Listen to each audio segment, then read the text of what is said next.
All right. Hey, Hey, welcome we're back. back. We are back after a week sabbatical. We are back. Mo I know Mel. it feels like forever. It feels like forever. I feel like it's my first day of school again or something. I don't know how people take a week off of anything. It seems like I It don't was a know. good. I don't know.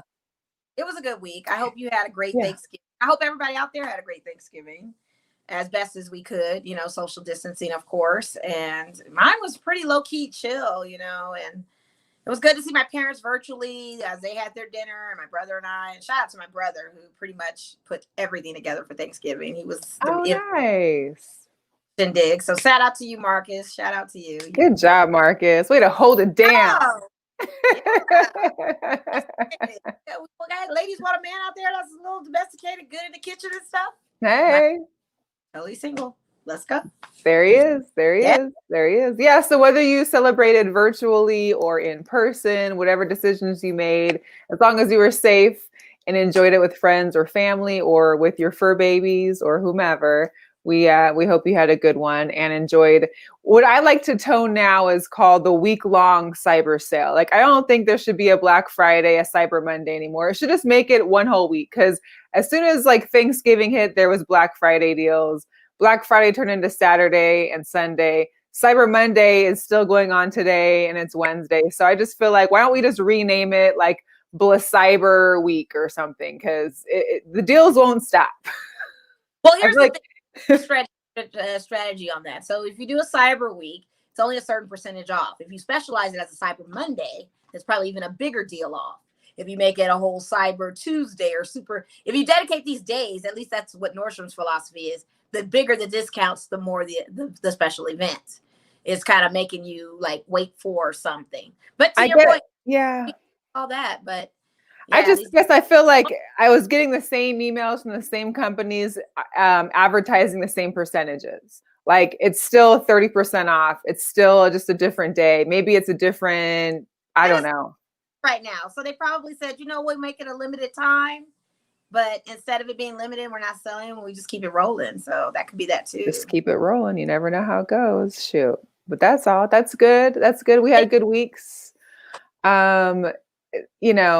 I think we'll get into, there's some hot topics we want to get into. We'll wait till we get our guest on. But obviously we heard the recent trade of Russell Westbrook. The Las Vegas Bowl got canceled. COVID's impact, not only throughout everywhere, but in particular within California and around the Niners and Stanford area, because those games are getting greatly impacted. We'll talk a little about Marshawn Lynch and his Peyton's Place episode that was broadcast, I think, yesterday, the day before. That was pretty funny, but we'll get into it. We got a guest. We'll let him introduce himself. But let me get him in here. Where's Shon at? Let me look at. I'm already with off and can't find where to get someone in. There we go. Hey, Shon, what's good? Hey, what's up? Shon. Hey, what's going on? To the audience there. Hey. So why don't you give us a little breakdown about you and what you're doing? I know we met through sports media, and I know you've got like kind of a little plate that you're dealing with as far as things that you do. So how did you also get into the sports media aspect, and what brought you into kind of doing this? Well, honestly, I started my radio show at around 14 years old. Somebody presented the opportunity to me and they were like, hey, how would you feel having your own radio show? At first, I was totally against it. Like, I didn't want to do it. But then as I kind of got the hang of it, I just, I said, hey, why not? Maybe this will open up some doors for me. And, it did, Here I am, 27 and still doing media. Oh, wow. Wow. That is awesome. And have you always been like a sports fan, or what's, as far as what brought you into the sports part of media, or, what's your radio show about? Has it changed over the course of, time or years, or? Well, when I first started out, I just played music, all old school hits, nothing else constantly. And my love for sports had just, started growing up, when you're in a house full of people and, they're yelling at the TV as everybody has done at some point in time, you just kind of catch on. And, from college football to NBA to NFL to MMA to boxing to bare knuckle, it's, I'm very sports diverse, if that makes sense. Yeah, it does. So we met you at the Aces game. We always saw you, but I never really formally met you until like social media, and it was like, okay, that's a familiar face. Right. Hi, but I think we maybe met briefly, but never really got a chance to engage and talk, either one of us at those Aces games. So, like to Mel's point, we're very excited to have you on, and I appreciate you coming on tonight. You're I'm also excited. E guy, which Huh? we never WWE on this show ever, so it's a first. Right. WWF person kind of speaks some knowledge into the atmosphere about that, and all Right. goes on with that, and talk about that too, because I used to love wrestling. I used to love the pro wrestling until I found out it was fake. Like I followed it. Like I'd watch, WrestleMania. They used to come on NBC on a Saturday night, like a Saturday night fights, and it'd be WrestleMania. And I remember when Zeus debuted and Hulk Hogan hit him with the back of the chair and he didn't flinch or nothing. And Hulk Hogan's face was like, oh my God. I thought all of that was real. I really did. I thought the Hart Foundation was real. I thought Gary Hart. I thought all of that. I thought Macho Man was real with Elizabeth. I thought all of that was real. And at the point of when I found out it wasn't, I kind of just was like, okay, they're acting, so never mind. But I did get that it was New World Order and that kind of thing. I was watching it a little bit, but then so what kept your love going for the wrestling? Well, just being a kid, you tune into this kind of stuff every week, and even though I did find out at one point in time it was fake, I still kind of kept on, what I'm saying? Because at the end of the day, even though it's entertainment, you can't fake injuries. You know what I mean? True. You can't fake broken bones and torn ligaments. Trust me. I've had my fair share. Yeah. But now it's just like I don't watch it as much, because it's the product. The product has gone down tremendously, in my opinion. Mm-hmm. So now I'm only watching like the pay-per-views, and on your take, I did see the Undertaker Farewell, as they put it. Okay. I tuned into it, and to me it was cool, but I feel like they should have done more. They really should have, because not for nothing, the Undertaker started back in '91. Okay, he's a 7-time world heavyweight champion with WWE and WWF. He defeated Jimmy Superfly Snuka early on in that era. He was an enemy, the first enemy for the Ultimate Warrior, who everybody loved, who at one point I thought was an enemy, but was not an enemy when Undertaker, and had that mystique about him. Like you knew when the Undertaker would enter the ring, it was an issue. So I mean, for him to have this long-standing career, and you're saying his farewell match was not like the best. I don't know what McMahon and company are doing over there, but that seems a little cheated for all those fans that have been around for that long. Absolutely. I mean, even if it was like a couple minutes of him, displaying something in the ring, it could have just been that. Do your match and then exit how you want. Yeah.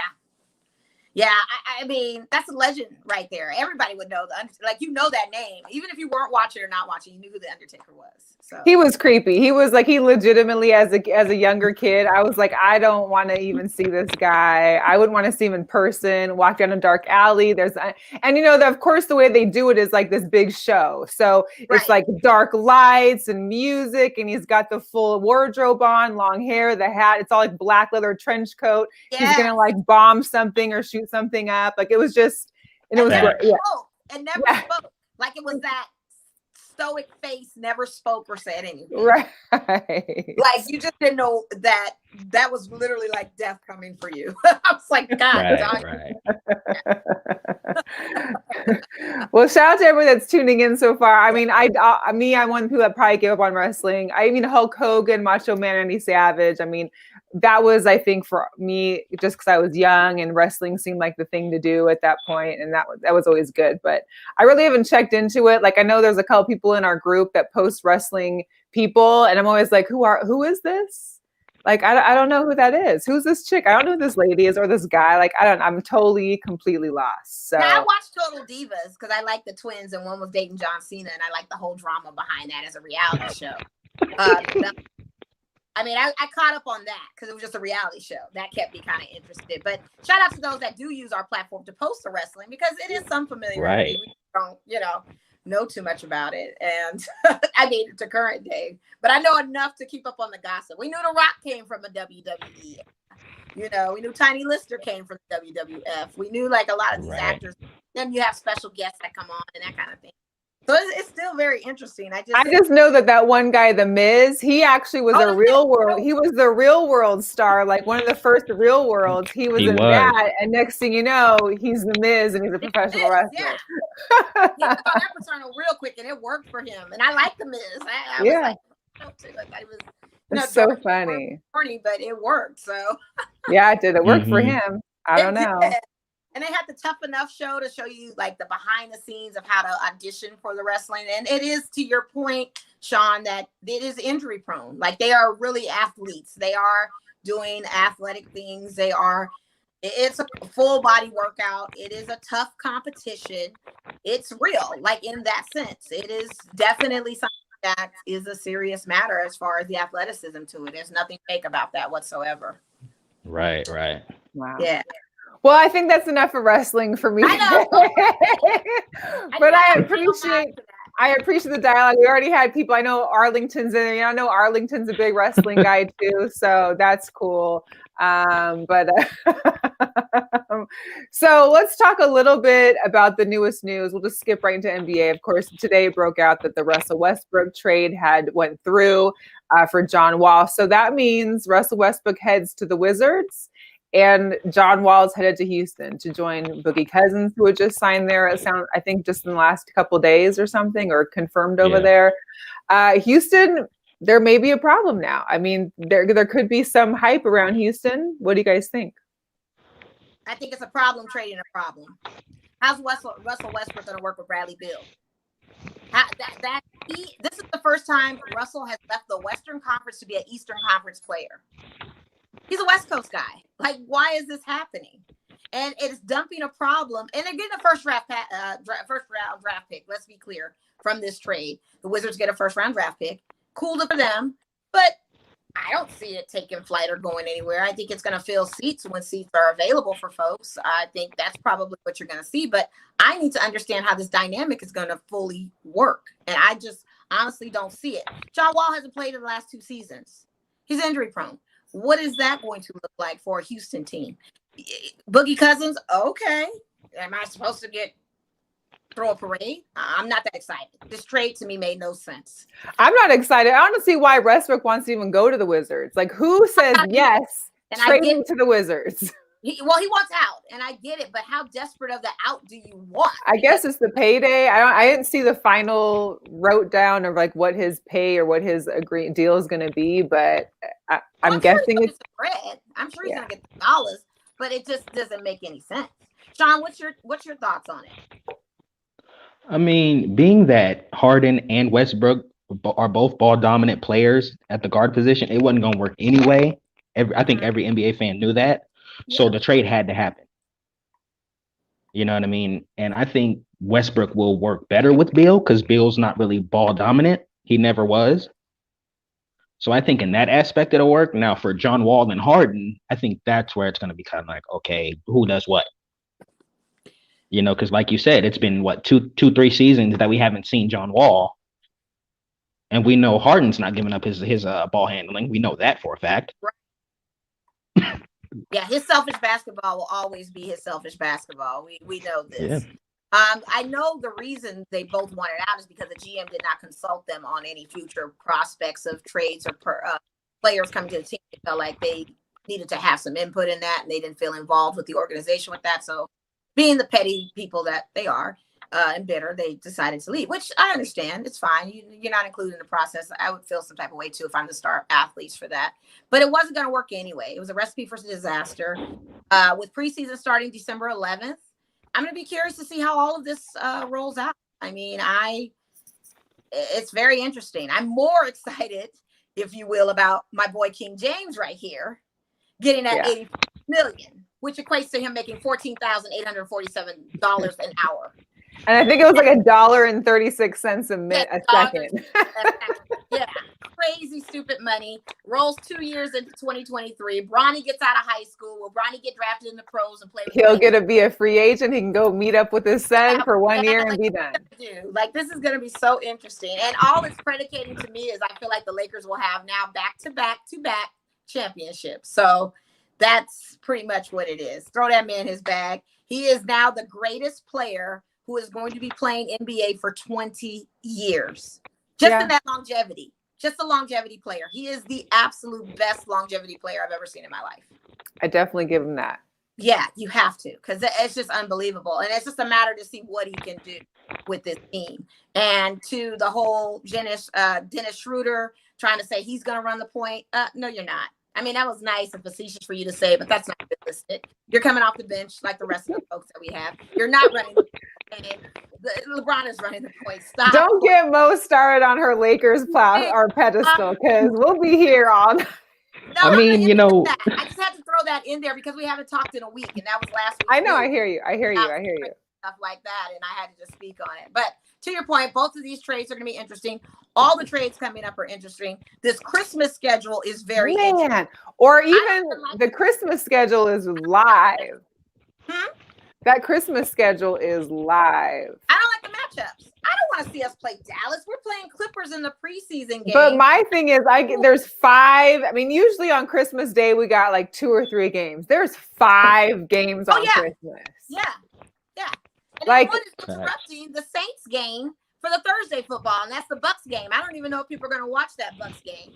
You know, it's going to be interesting. Well, here's the deal also is you got, like you said, the practices start on the 11th. They've already had 48 positive COVID tests the last week of November out of 356 players. So now that we're not in a bubble, it's going to be interesting to see how these guys are able to move about and be able to, because clearly as of right now, we're this close to going into camp and you got 48 positive cases. Like, it's time to buckle up, fellas, because it's almost season. And I wouldn't have minded Orlando again, especially with Staples announcing no spectators and some of the other arenas saying no spectators. I wouldn't have minded the bubble kind of aspect again. But who knows? It's 2020 has been such a unrealistic and unpredictable year that anything we put out there, we're always like, at least I'm like 89% wrong on. It's not a normalized say these things and then I'm not wrong. But what's your take as far as the NBA season coming up, Shon, and that Christmas schedule? Because some people kind of hated it. I didn't care for the matchups. I was kind of like, whatever. But what's your take on it? I mean, you know, I think that any sport on holidays is awesome. You know, whether it be football, basketball, whatever. You know, so I'm kind of excited to see the matchups, but the whole Laker thing, I have my own issues with, you know, but hey, you know, you're not getting on your team. It's just personal issues that I have with a certain player. I understand. It's okay. I've hated them my whole life, so it's okay. You're welcome. Well, no, it's just the simple fact. Like, I don't know if you guys were watching the whole Montrezl Harrell and Luka Doncic situation last year. And me personally, I don't agree with racism from it being from Luka or Montrez. It's certain things that you don't say to people. That's gonna be the drama then on that game on Christmas. I mean, I doubt it, because it's like, had it been Luka, the whole world would have went into a frenzy. Right. You know what I mean? But being that it was Montrez, it's like, oh, it's whatever. He apologized. Let's let go. No, and it shouldn't be like that. Well, it's definitely kind of things. It's definitely going to be interesting for the Clippers playing against the Lakers on that opening night with Montrez now with the Lakers. So, I mean, that'll be one. That'll be one showing matchup with them, but I don't know what the December 22nd schedule is going to be because they haven't released it. They only showed the preseason games so far. No, opening night is the Warriors at the Nets and the Lakers at the Clippers. Oh, okay, all right. Yeah. Okay. Let's go. We'll get to see KD back and going against Steph. Obviously without Clay. I mean, God, poor Clay. Tough. It's tough for them, and that's It really is. Yeah. But the Warriors are not going to go anywhere. Let's just be honest. They're not moving up this I'm curious to know if they're going to be able to play. Like, is this lockdown affect San Francisco? I don't think it actually affects the city of San Francisco. I know it's like San Mateo, I think, or wherever and Palo Alto, wherever the stadium is for the Niners, as well as Stanford. It's affected in Stanford too. So I'm guessing it's that Palo Alto, San Mateo kind of area. Because I know, you know, it seems like everything in Frisco is able to, as far as in the city, is able to work. So I'm guessing they'll still go on with the basketball games. But yeah, no contact sports at all. Oh, that's weeks to come. You just don't know Yeah. what's changing in the weeks to come on that. But the Warriors aren't going anywhere. Nets aren't really going anywhere. I mean, it's just going to be another season of basketball to watch. And like to Shon's point, he's happy sports back. I'm happy basketball's back. It's a little premature, but I mean, it's the time. This is usually that time. We're late on it, actually. We'd be in preseason right now. Well, yeah, it's not even so much that it's back. It's more so there's players back that we haven't seen for over a year, if not close to 2, you know? So that'll be interesting. Still not that excited. My Lakers are the reigning champions. That's all that needs to be said. We're going to see with our new additions and win it again.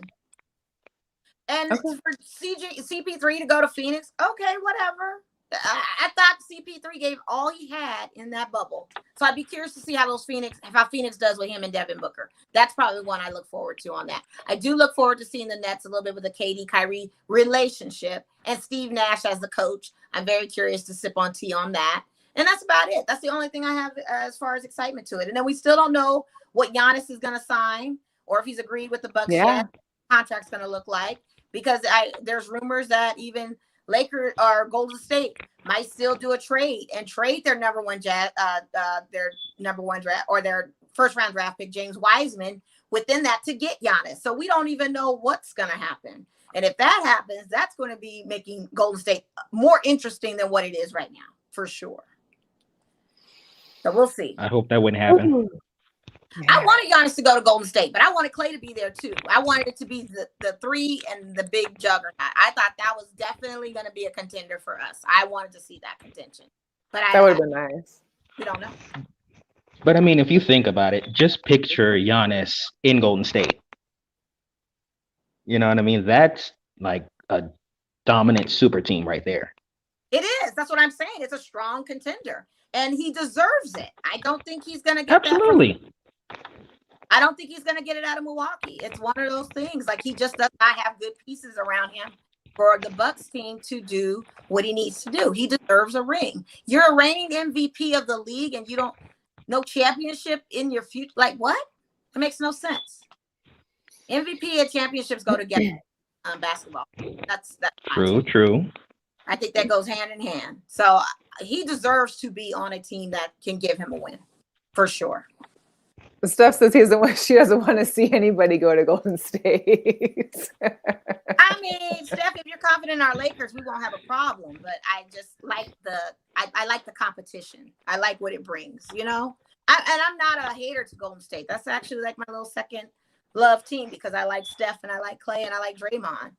And I like, you know, I got people in the Bay. I mean, that's Cali. So I'm a West Coast girl. So I'll always ride with But realistically, let's say hypothetically that Giannis goes to Golden State.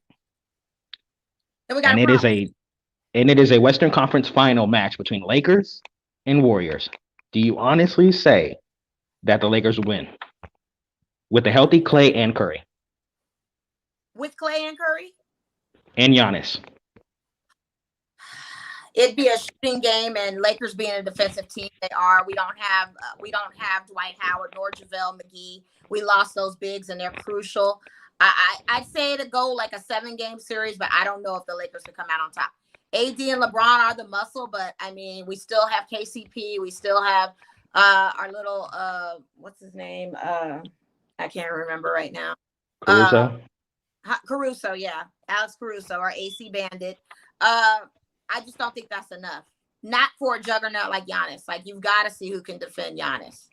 And that's going to be tough. And it's a matter of coaching. I'm not saying Steve Kerr's the best coach, but you put an elite team like that in play, and with his coaching staff, they can do some things. And for nothing, we have to see how well Steph Curry's shooting hand is. He broke his hand. Let's see how well he's dropping those threes. Now, if you have Steph Curry, you have Klay Thompson on the side just doing the threes when Steph can't, that's still an issue. I still take them 7 games, and honestly,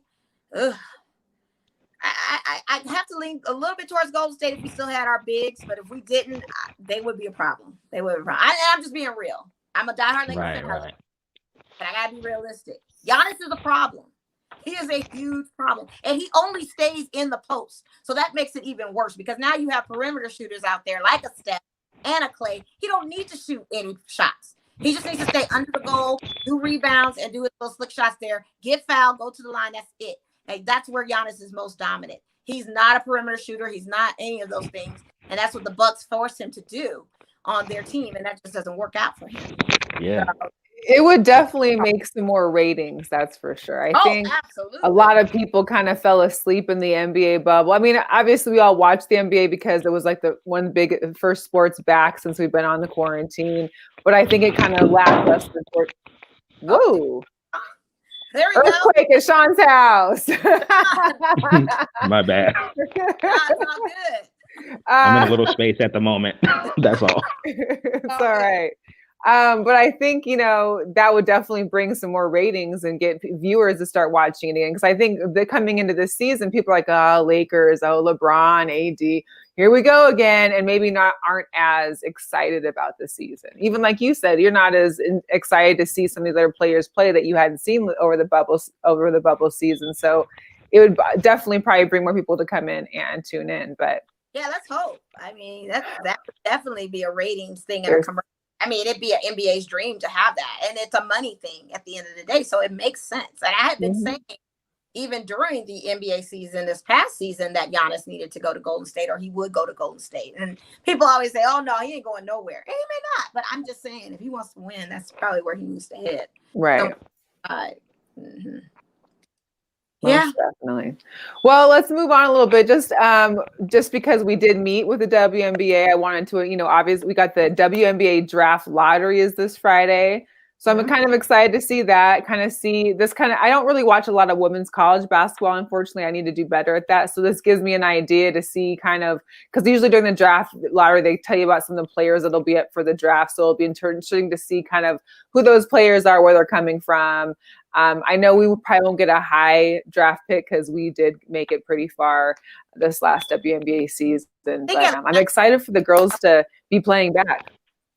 Yeah. Huh? I think Atlanta Dream and those are still going to be in that draft lottery, this first couple. Indiana Fever, Atlanta Dream, and I think one other team are the top draft lottery picks. Gotcha. Yeah, so that should. Okay. But as long as Kelly Loeffler's the co-manager of this Atlanta Dream team, I really can't. There's nothing I can really say on her.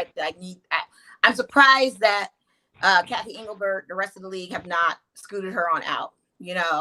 She has to go. Her players totally voted against her opponent that she's running for in this Senate race that's still run off in January.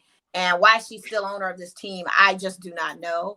But it's going to be interesting to see what kind of acquisition they get along with the Fever. And I can't remember that third team. If I do, I'll post it. But yeah, Atlanta Dream just always puts a bad taste in me because of her. I just can't with her. And shout out to Asia Wilson, though, because she did make Forbes 30 under 30 list. So that was pretty impressive, too. Yes. That's dope.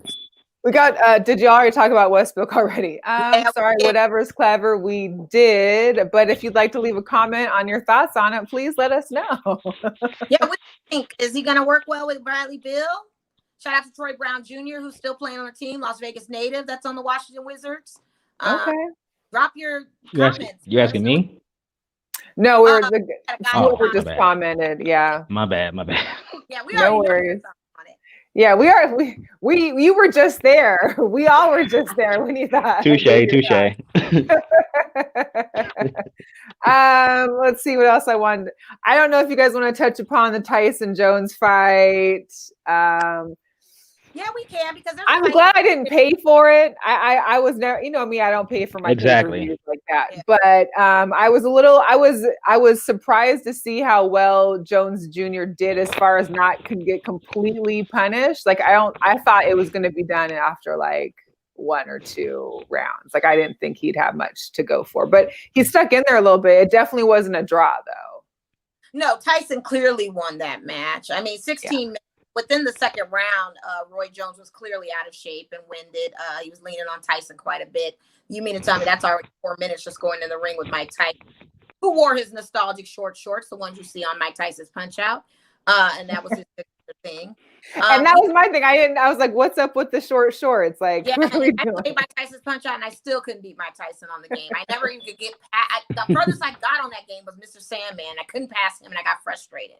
But I couldn't even get to the point to fight Mike Tyson, let alone that felt like that's how Roy Jones Jr. was. I mean, they both have the dad bods. Arms look great, but just the fatigue of Roy Jones Jr. was just, it was saddening. It looked like my uncles at a barbecue kind of sparring.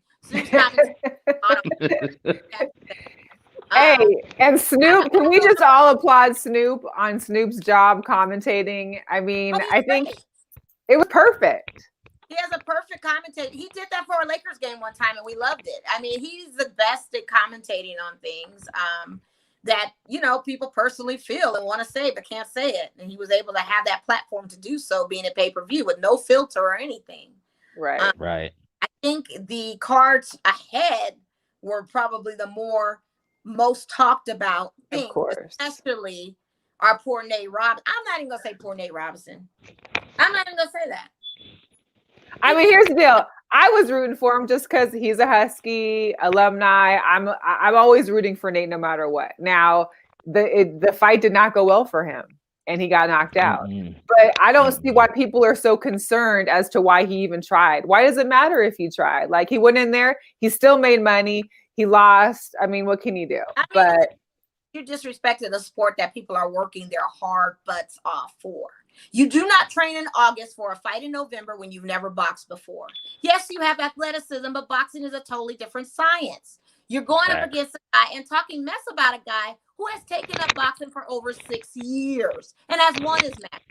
So you don't get in there jaw-jabbing, and there's no headgear. I felt very concerned that for him, he should have at least had headgear. I think both of them should have worn headgear just because he is an amateur in this, and I don't think he should have gone in full on with no headgear. Right. Because you see what happens. He's laid out sleep. His first mistake is he wore J's as boxing shoes in the ring. Well, he couldn't keep his hands up either. You know, so you're already on a thing of making epic fails on your presentation, and then you're talking smack thinking you have a chance. It'd be one thing if you say, you know what, I've been taking up boxing. I have a shot at this. But no, you haven't taken up boxing. But that's all part of the media. They're trying to draw all the attention to come pay for the show. So they're going to do everything they can. Yeah, but at what price does that pay? Did nobody put a gun in his hand and make this man go and do this? Oh, no. This. And so you get every smoke that comes to you. Humbly, you accept it. And that's what I can commend you for, because you have no choice. You are a forever meme in this situation. You know, Dead is looking at Nate Robinson. Sleepy Time T hashtag is Nate Robinson. You just don't do those things. And like I said, you've got people that we've met, Mel, personally, and I'm sure Shon has met, who have worked so hard at their craft to not feel disrespected by boxing, thinking anybody can just go. But guess what? Shouldn't that be up to the promoters and whoever made these cards? That's their fault. Then it's not. Nate didn't say, hey, do you think he was like, I need to contact Tyson and tell him I want to box real quick? I'm sure people are looking at. So, I mean. You said what? He did contact Floyd Mayweather, though. So come on. I'm just saying, I feel like Ariel's putting blame on him for disrespecting the sport. I'm not saying that we should feel sorry for him, I guess, is my point. Oh, I don't feel sorry for him. He made that decision to go. My issue was people that are taking this into like they're making this a huge issue. And I'm like, the memes are funny. I'm laughing too. I think it's funny. Like, hey, you know, he tried to do something. If he gives it up, fine. If he continues on to try and keep going, great for him. Like it doesn't change my life any. Shon, what do you think? Because we didn't pay for this, and which was great. Shon, I didn't either. Yeah. And what do you think? Honestly, I agree with you, Mo. It's like you're not training, like you said. The Jake dude, he been training for how long? Almost 6 years. Well, he's a pro. He's had 2 fights. And won both of those fights, mind you. Yeah, this was his second one. But the thing is, like you said, you know what I'm saying? You literally have to train to box. Yeah. It's not like basketball. It's not like football. This is boxing. And for you to talk all that mess, that was on Nate. Yes, it Nobody was. was in his ear. Nobody was in his ear saying, "Oh, you need to say this. You need to say that." No, he did No. that. Yeah. Well, Then you y'all come know into Nate the. Robinson, right? Like he does talk a lot of He smack, does. period. He Like, does. I Yeah, mean, I mean that's why we call him Gator Mouth as a family. well, But yeah. at the same time, you wrote a check that you bounced very badly, and now people Yeah. are collecting And on now that. he got to deal with it. Now he got to suck that up. And don't shout out the NBA saying you're doing this for the NBA. No, you're doing this for yourself because you haven't been in the league there. So don't say that. You know what I mean? Don't be carrying the NBA like that. No. You outlined for that too. That was strike number 3. Don't be carrying them like that because they weren't the ones that do it. So is this going to be whatever's clever asked? Do you all think this is going to become a trend with older boxers boxing each other and coming back? Retired boxers. Shon, what do you say? I said, I hope not, because I've done the Nevada Boxing Hall of Fame for the past 3. Well, this would have been 3 years, but they canceled it. And I've seen some boxers in some really messed up like states. And to me, being a fan, it's kind of sad to see that. Mm-hmm. You know, because I've had my fair share with the whole media interviewing boxers, and it's like you try to talk to these guys, and it's like, what do you do? Yeah. Yeah, you know, I agree. they're Tyson says he wants Evander Holyfield. Evander Holyfield is still a punch drunk condition. I don't think it's safe for him to do that when you're and he's only 50. It's not like it's twilight years, but in boxing time, it is twilight years. I don't think you further injure yourself or cause any mental harm to yourself by getting in a ring to prove yourself. These are just kind of like philosophical or who can get who conversations we used to say back in the day. Who do you think could get who? And now it's playing out for us. And I think with COVID and the fact that we're in the house, we have nothing else better to do with something to watch. I honestly want to see it. And me being an older person, I fell asleep during that Tyson Roy Jones Jr. fight. I started dozing off because it was moving slow, and it was just like you're looking at, like I said, some old uncles fighting, and I just started drifting off. I woke up to hear the drop, you know, and it's kind of like, I don't want this to be a trend thing that people think they can just get up in this ring. And to Tyson, I have to give him accolades on how well he trained for it and how his form is still there and how he still has it with his stance and his style of boxing.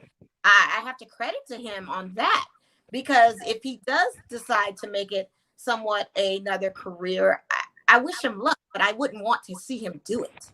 I think, well, now he dropped 90 pounds too. Like this man was in shape too.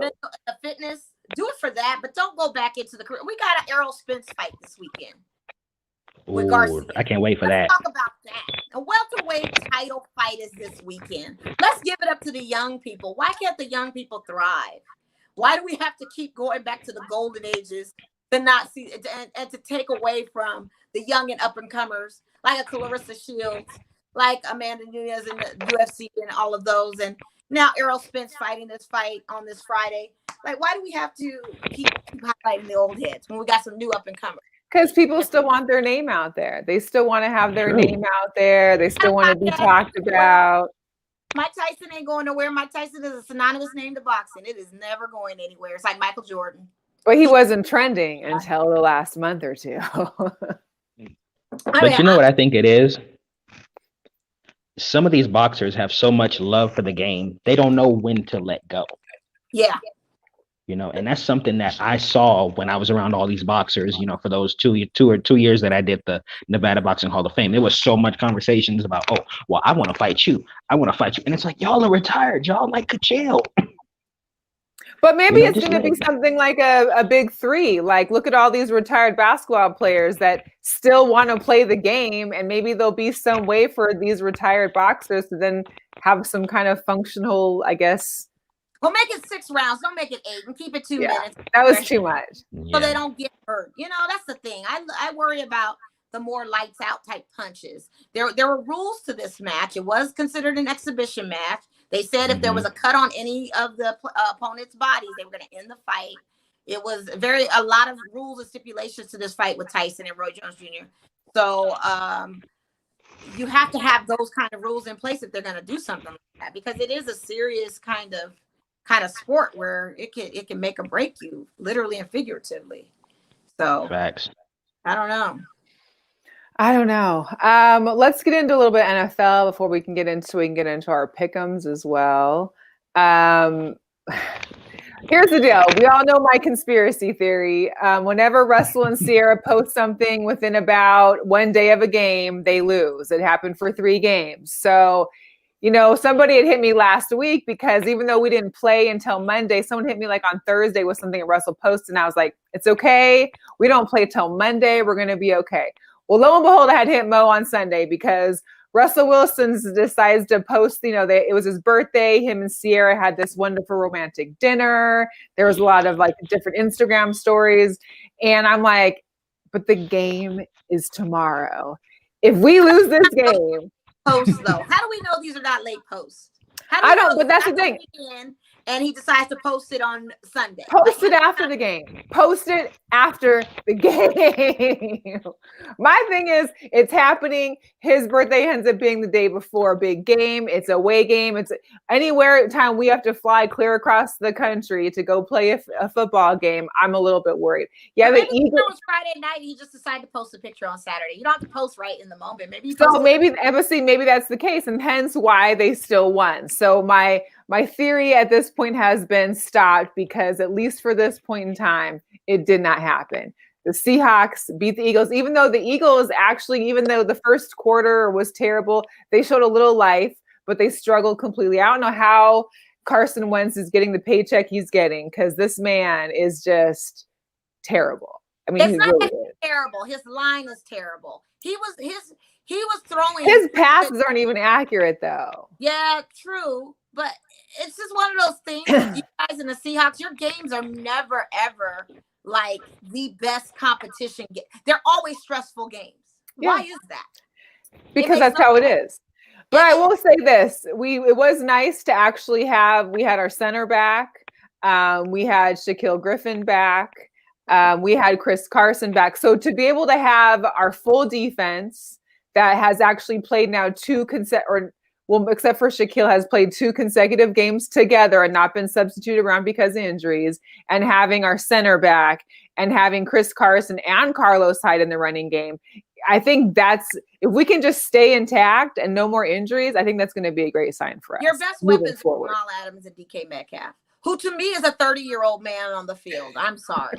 You can't stop him. Darius Slay, they were aiming out at him too because you can't stop him. I mean, DK, you just couldn't. He stops himself. He drops passes. He misses at things. Like he'll drop a pass. That's his fault. But it's not going to be because of a defender. No.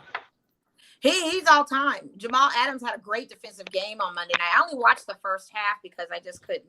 I couldn't watch it with the rest of the Eagles. But I did hear about the fan who was talking about the spread, because the spread was 6.5?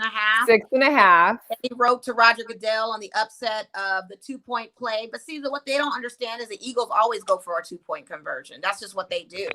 But that 2-point conversion wasn't going to get them nothing. It wasn't going to get them a win. That's just how they move. And for them to still be number 1 in the NFC East is just ridiculous to me. On top of that, even more so. So I mean, the points didn't meet up. Everybody's thinking there's a conspiracy with the sports betting and what NFL does and it manipulates games and all this kind of stuff. Yeah. But Shon, what did you think of the Monday night game? Did you care? Did you watch it, or what is your take on? I didn't watch it. I didn't watch it, but DK is a beast. Yeah, he is. He's this dude. That dude. Yeah. Kind of like how Megatron was when he first came. And they did do a comparison of the Megatron. And I have to tell you, the difference between DK and Megatron is that Megatron didn't have a Russell Wilson throwing the ball to him, though. Shout out to my girl Elizabeth. She got me a signed DK card. He did that without a Russell Wilson throwing the ball to him. That's the thing that makes it beautiful for Megatron. He didn't have a Russell Wilson to throw the ball to him. Not at all. Well, yeah, he definitely lucked out with that. He did. I mean, he was a beast in his own right. And for that defensive coordinator to say that to DK to make his game elevated, I think it helped. It was a power of motivation. And you saw the results of that on Monday night. Go ahead. Go ahead. No, I'm saying I was watching the draft when everybody was passing him by, and I saw him in the combines, and everybody kept talking about how he can't run a route. All he can do is run fast, and that he's just muscle. But that routes and those kind of things, you can learn those. I mean, if you got a good wide receiving coach, if you got a good coach in itself or a good offensive coordinator, you're going to learn some things. If you got speed, that's something you can't teach. You can't teach speed. Like you are either you're fast or you're not. Like there's no. So seeing people passing by, I mean, I gave him, like he said, he's got momentum. He's trying to get back at all these teams that passed him by, and he's doing a great job. Yeah, they were. But I kind of feel like at some point, I really feel like deep down there was some kind of thing happening, because at one point they could have taken him, but it's like I think we had the second, like 2 picks later, and then the next thing you know, we had DK. I feel like they had like kind of linked it. Anyways, I'm just happy it came to fruition. I was rooting for him to become a Seahawk anyway. So, well, you guys are number 1 in the NFC West. Pat yourselves on the back. Who you guys got coming? Week 13. We have, gosh, I don't even know. So I was happy though that the Niners beat the Rams, and I don't ever root for the Niners, but beating the Rams helped us out. And with the Cardinals also losing, that was great. Okay. Huh? Yeah. I have. We have the Giants at home. Oh yeah. And Daniel Jones is injured too, so I don't even know. Like, who's the Giants' backup quarterback? Talk about the Broncos' backup quarterback. Who's that? They use a running back this game. A wide receiver off the practice team. Yeah, that was a disaster. They scored 3 points. And I have to talk about my Raiders because I'm very disappointed. What happened to the Raiders? So I didn't see that game, so I was curious. All I saw was the score and was like, where did they go? What happened? Oakland. That's where they went. Because that's what they look like, the Oakland Raiders. Not the Las Vegas Raiders. They look like the Oakland Raiders. That was a poor performance on all ends, okay? Derek Carr, yes, he had 212 yards, I think, passing. Great, whatever, but he threw an interception. Our defense was horrible. But to give to the Falcons, their record does not really speak to the skill set that they have. They are very strong defensively, and we just weren't ready for them. And our play calling issues that we had was a huge mismatch. Like, the play calling is, I think, what cost us the game. We did not call good plays. Josh Jacobs ran for good yardage. Hunter Renfrow had a couple catches, but Josh Jacobs made rookie mistakes going in, rushing yards, helmet first, almost a helmet-to-helmet contact. We had tons of penalties in this away game. I mean, we looked like the Oakland Raiders. It looked like back in the day, Vietnam flashbacks. By fourth quarter, I didn't want to watch anymore. It was that bad. And I had picked the Raiders to win on my pick'ems. And I'm highly disappointed. And to every press conference that they've had. Now, to give it up to Jonathan Abrams, because he actually did have a stellar safety game by catching an interception that was thrown. So that was a good interception play that he got possession of the ball. Great job. But all in all, it just was not good. For us to only end that game, I believe, with 6 points or 9 points. It was all field goals. And 40 to be blown.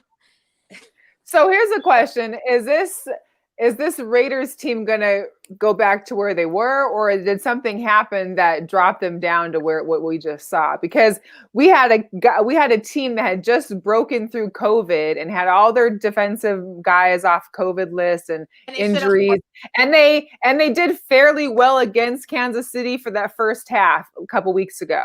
Right. But now we go out here and we got 2 away games. We got the Jets next week. I personally feel we can beat the Jets. You better. I don't know what that weather's going to be like, though. But I feel like we can beat the Jets. I pray and hope we beat the Jets, because you know who got the wild card spot now? The Dolphins. We're out. We're 6-5. We have to win these next games. Wow. We go the Jets. After the Jets, we come back home and we play the Colts. After the Colts, we play the Chargers. We've got to win. I was expecting to win in Atlanta. I'm expecting to win in New York.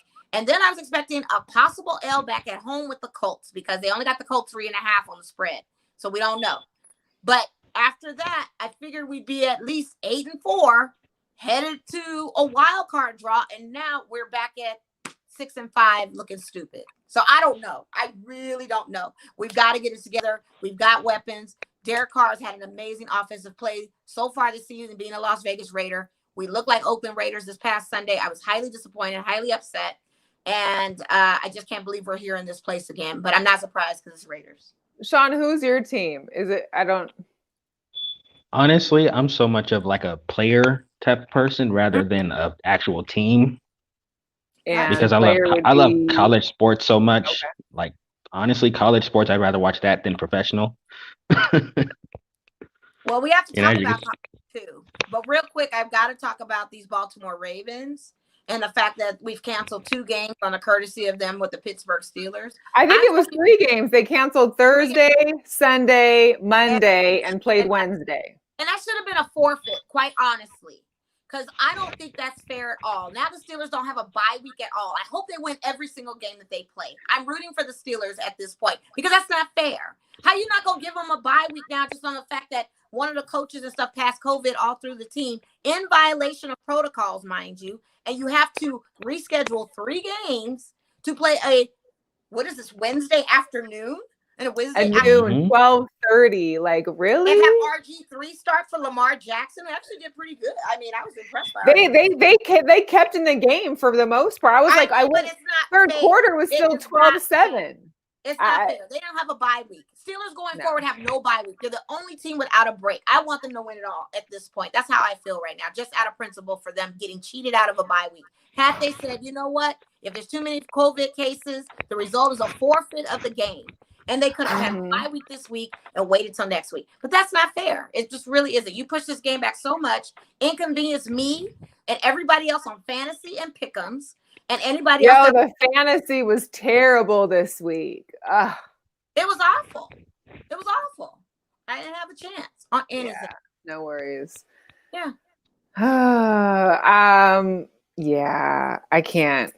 It's too much. It's too much. It's But crazy whoever that they did don't have have a bye. Derrick Henry and Tyreek Hill probably blew up their leagues again because some of these guys, I think even Fuller too, went off this week. And I was playing one of them, was just like, you know what? I quit. I quit now. I'm not even gonna try to make any changes. I'm done. I get it. This has been such a mishmash 2020 of NFL. It's not even funny. It's been utterly ridiculous. And even with the college games, you've got Big Ten canceling a lot of big games, Shon. College football. Yeah, so I know that Maryland and Michigan are off this week, but it's because of Michigan. And last week, or I think 2 weeks ago, it was Maryland that had the issue and they had no game. Then you've got Northwestern and Minnesota because of Minnesota's issue. Ohio State's head coach can't even coach on Saturday because of COVID. It's just, it's a lot. It's a lot. Yeah, Nate, I'm looking at Nate's comments. I can't even repeat it because I don't want to jinx the team. So he just mentioned that there was a certain team that's had no COVID cases so far. I don't even want to say it. So we'll just let that slide. I know who he's talking about. But it's okay. You don't want to jinx it. I'm not saying nothing. I think that's okay. I think it's meant to happen on that. Man. Our pick'ems. I don't know if you've been following that this UNLV men's basketball is back. But I did. Yes, they had the Maui Invitational right now. Yeah, and is they that lost right? to Alabama. Yeah. Yeah. And they're 0-3. And they have a game tonight at 7:45. So that game has probably just started. It's an away game. I don't know what to say. They got this TJ Oxelberger guy. He drafted his junior player, David Jenkins Jr. from South Dakota State to play. He's averaging 7.6 points a game. He's 6 for 28 or something on the 3-point shooting attempts. What is going on with UNLV basketball this season? Shon, what is your take as far as what we can expect this season in UNLV basketball? Men's basketball. Let me be clear. Men's. Because the women, I like my Lady Rebels. Yeah. That's a whole nother discussion, but no, I'm kidding. But with the men's basketball, like I knew the new guy, TJ. I'm not even gonna try to pronounce his last name because I'm gonna get it wrong. But Oxelberger, but I got it wrong. I knew he wasn't the guy for the job. Wasn't. He wasn't. Me, like my honest opinion is they need somebody that is a UNLV alum. That's what them boys need. They need somebody that city needs. The city needs that because no one cares about the UNLV basketball program out here. And you're absolutely right. Yeah. Unless what? Unless it's legends, unless it's some former player, we would care because it's absolutely nostalgic to the city. Or Absolutely. even getting like some of the former players to be on the coaching staff, like at least have their faces, their names attached to it. Bring some, other alumni to come check out games when they're in town. I mean, it's still Vegas. People still come here, but they're not going to those games. Even if they could or couldn't right now because of COVID. It's probably a good thing that there's COVID out there right now because you would see there would still be no fans in the stadiums. Actually, it's a home game tonight at TNM. I'm sorry. It's a home game tonight. I just realized that. It's a home game tonight. And these guys are going to lose again. So they came back from the Maui Invitational. Davidson College, they need to win. But they lost to Montana State. They lost to UNC, which I get. University of North Carolina is number 14 seed. I understand that loss, okay? But then you go to the Maui Invitational and you lose to Alabama. And then you lose. I just don't understand. I will say that Caleb Grimes, though, I caught the first half of the Alabama game. That kid is good. And he had like 20 or 27 points for the game. Like that boy got some skill. If they can just develop some more stuff around them. I mean, they seem to have their moments of playing, but as far as an all-around basketball, a contender for anything, I don't even know if it would be a contender for the Mountain West. And Mel, it's funny that you mentioned that because when I looked up articles about this UNLV game against Alabama, that's all they talked about was that kid Grimes. Wow.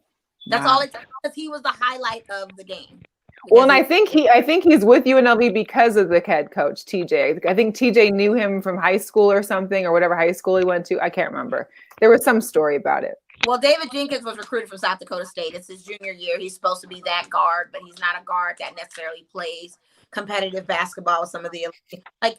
Get it together, TJ. You're recruiting people that are scrubs. Like, you could have left him back there at South Dakota State and let him finish his year there. Why would you bring him to UNLV thinking he could do something? He was 6 for 23 on 3 points shooting. Yeah, come on, that's crazy.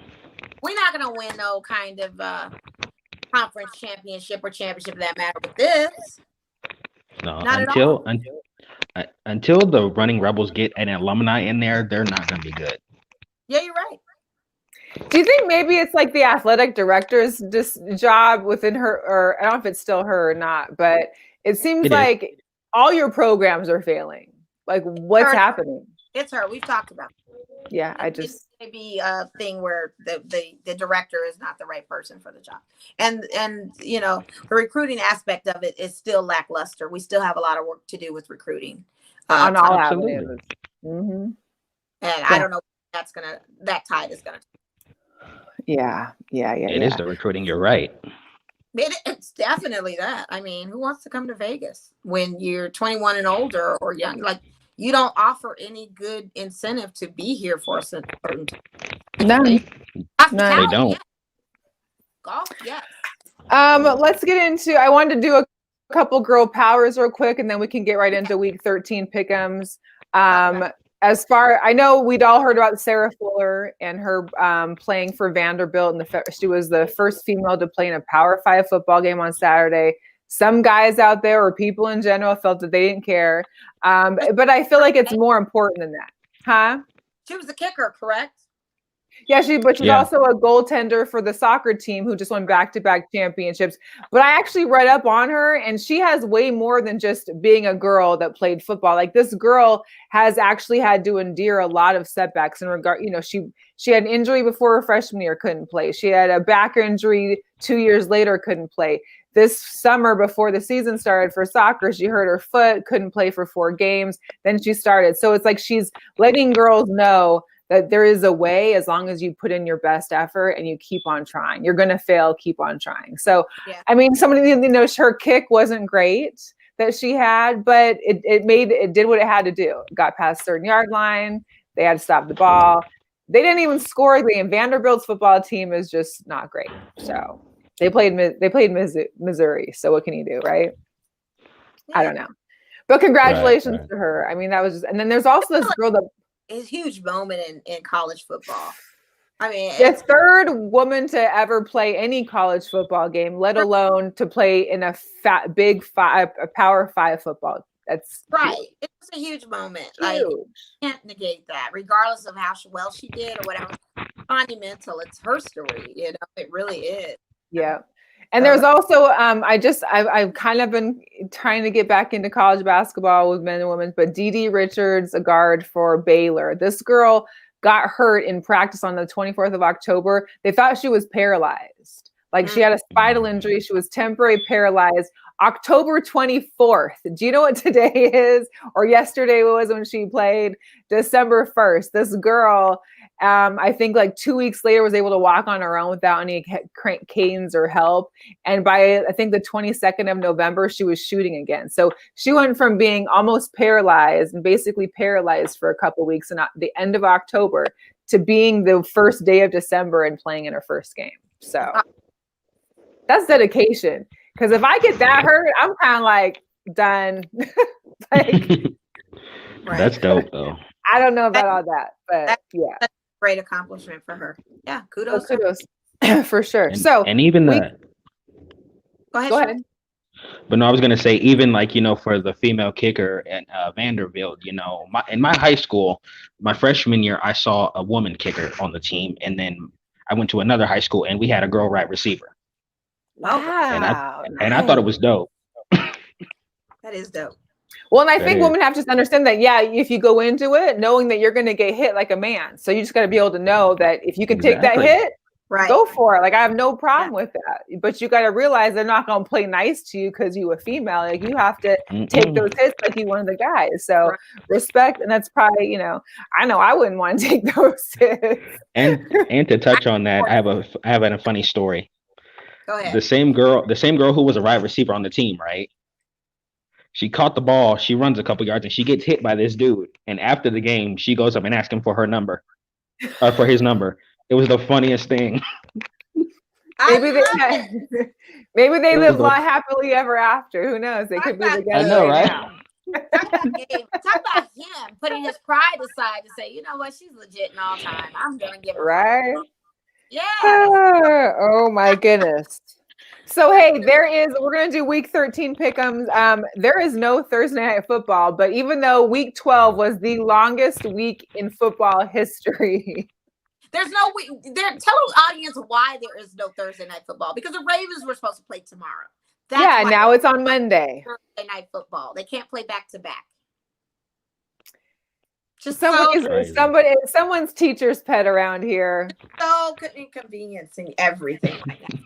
So on Sunday, we've got the Browns at Tennessee. Even though the Browns have been doing good, I don't foresee them actually beating the Titans. You can't stop Derrick Henry. You just can't. We're on the other side of this. Now we're looking at playoff pictures. We're looking at now it's a win or bust. So Tennessee has turned on all cylinders, and they're going for a playoff contention. So I'm going to have to roll with Tennessee on this, sadly. I picked the Brownies last week, and that was a fair pick. Yeah. Great. But this week, I have to be realistic as the tide is turning. We're now in that crunch time now where we're wanting divisional wins, and we're wanting to go on to playoff season. So I'm going to roll with Tennessee. They're on. Cool. Shon? What about you? Tennessee, because Derrick Henry is playing explosive, and like you said, there is no stopping that man. No, you can't. You can't. So then we got the Raiders at the Jets. Here's the deal. If the Raiders can't beat the Jets, then that's the end of their season. That is. You're pretty much right, because I got the Colts after that, and then the Chargers, and I think we go into one other divisional game. Man. I'm going to roll with my Raiders. I think the message has been heard loud and clear. They knew they played like crap. They know to do better. Chucky has to get better with play calling. Derek Carr needs to know that the play calls that he makes maybe need to be challenged and maybe execute a better type of coverage for these guys. Trent Brown has officially started practicing today, but it's not guaranteed that he will be back for Sunday's game for the Jets, so we will lose him. He's still out on our O-line, but defense definitely has to do better. And I'm gonna roll with the Raiders. We've got to be Las Vegas Raiders. We cannot go back to Oakland. We just can't. So I'm gonna pick the Raiders. I'm believing my Raiders. Okay. Jacksonville at Minnesota. So what Vikings team are we gonna see at home? Listen. It's got to be a struggle to be a Dalvin Cook owner, because either you're having like 4 touchdowns or you're having 0. Like, there's no in between, it seems like. I picked the Vikings last week and they lost, and I was disappointed in that. But I think they're going to turn it around this week and do some work. So let's go with Minnesota.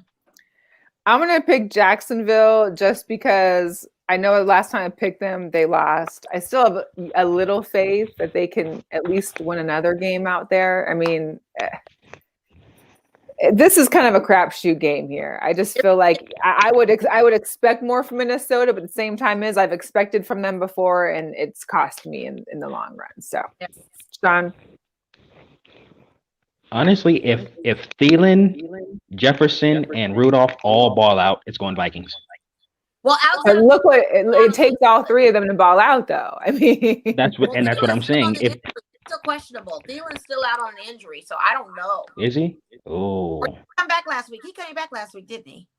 I think he came back. He played because he's on my fantasy, and I didn't play him. I don't think, but I thought he was still out. But maybe he is back. So, are you picking the Vikings then? Yes. Okay.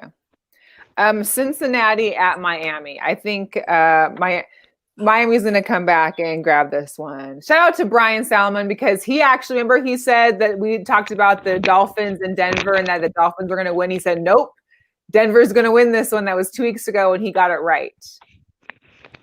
Denver beat Miami 2 weeks ago. So I don't know. I'm going to take Miami. I think, Joe's gone. I don't feel like the Bengals are...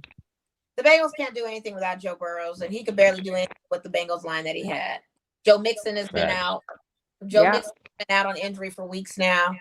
We're going to roll with 2 in those Dolphins. Yeah.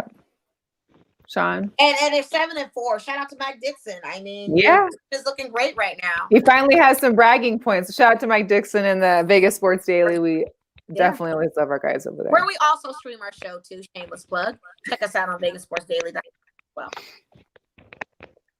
Shon? But I'm gonna piggyback off of what Mo said, and Tua, he's getting more comfortable as he goes, and he knows how to win. So I'm going Miami.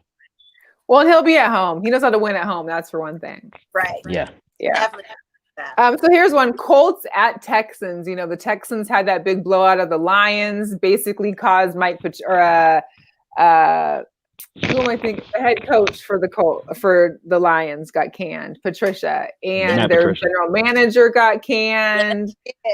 So I don't know. Colts announced on Sunday's game because I picked the Colts to win, which was a close game. It could go either way. The whole defensive line was out for COVID. They announced it on that Sunday game. How are they looking now is my question. I want to roll with the Colts, but if their defensive line in this COVID situation is still in the thing, I don't know. I really don't. But I'm going to just go with the Colts. I'm just going to ride with it because they killed me last Sunday just for the fact that their whole defensive line was out and they didn't announce it until the day of the game. And I'm mad because they could have said that the night before or something. Right. Shon, who you got? You said Colts and who? The Texans at Texans. Colts. I'm taking the Texans. Colts. Okay. They got to get JJ out of there. I mean, Deshaun Watson. But will he leave? Playing pretty decent now. Because like I said, it turns on. It's like now it's win or bust. But they got to make up for last week for me. I need the Colts to win. Who do you have, Mel? You got Texans? Yeah. Okay. I've got Detroit at Chicago.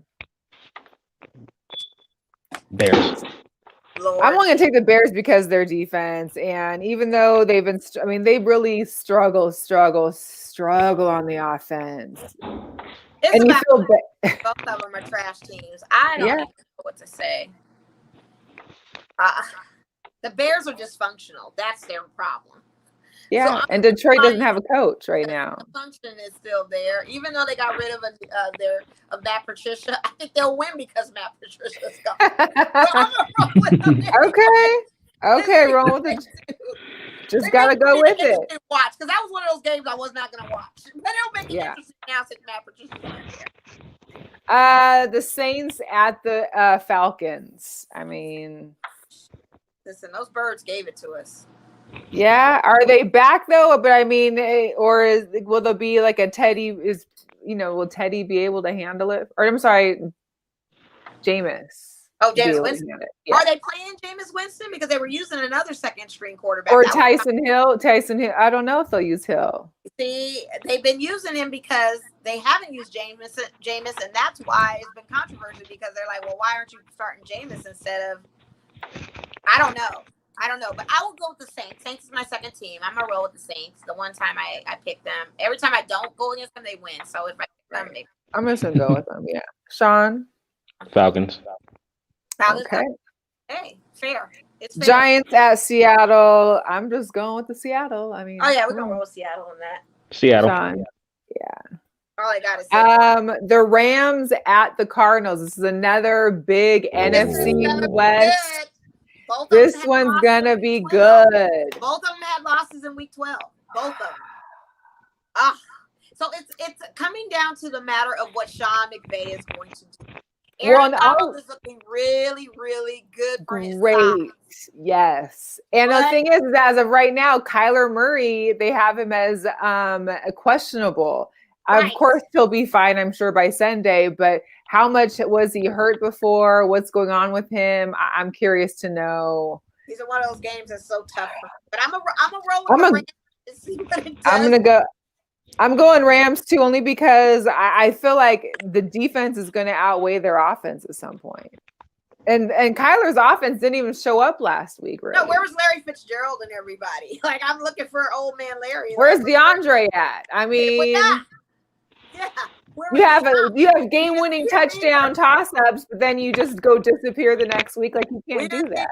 You had the greatest catch ever in NFL week, and now you're no-show. Yeah. Shon? Being that I'm a defensive guy, I'm going to have to go with the Rams because their defense is on a whole nother level right now. Absolutely. Right. I got to tell you, Aaron Donald is looking so solid right now. Okay.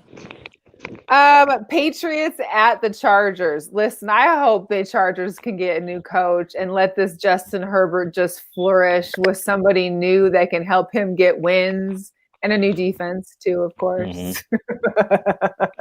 Yeah.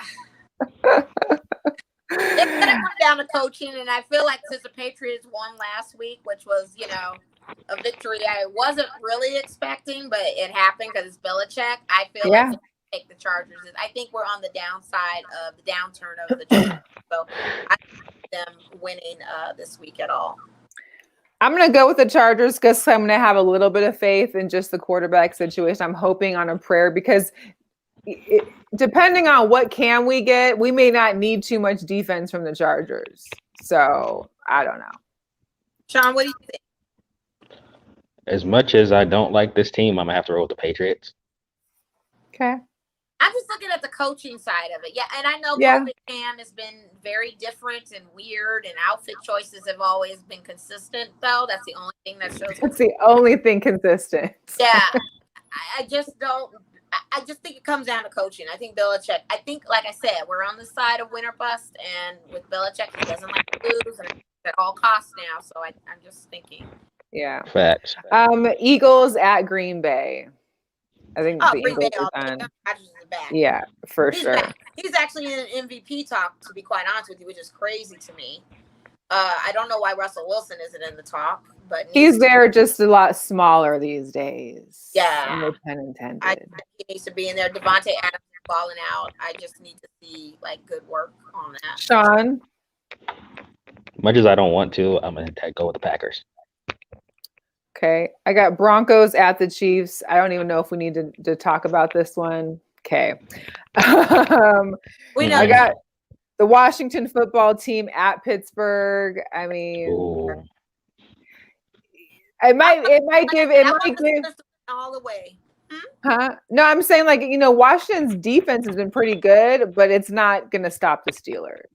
And keep in mind with the Steelers game today, Marquise Pouncey was out today. So they didn't have him in the goal line.